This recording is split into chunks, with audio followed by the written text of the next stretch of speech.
हिनजाव मोननै दुखुआवनो थांबाय आङो क'क्राझाराव बेरायनो होननानै जेब्ला आं थाङो साहा दखानाव ओरैबादि सासे बाबुआ गावनि हिनजावखौ लालायनानै गथ' सानै लानानै साहा दखानाव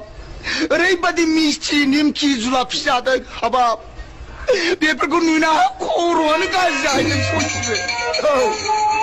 ओरैबादि साइज जादों दखानदाराबो खि लागे बाबु जुलाफि लागे निमखि लागे फुरि लागे होनलायलायबाय आंखौथ' सोङा आंहा नायहरबाय थाबाय हाबाब आंहाबो बेबादि हिनजाव दंमोनब्ला गथ' गथाय लानानै आंबो जागौमोन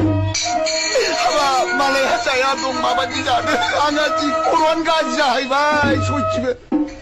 जिबादि बिमाया फिसाफोरनो दौदों बिफाया बोखालांनानै फिफायाबो गब जालायलायदों फिफा दौनायखौ बिमाया बोखादों गब जालायलायदों बेफोरखौ नुब्ला सोरनि खर'आ गाज्रि जानो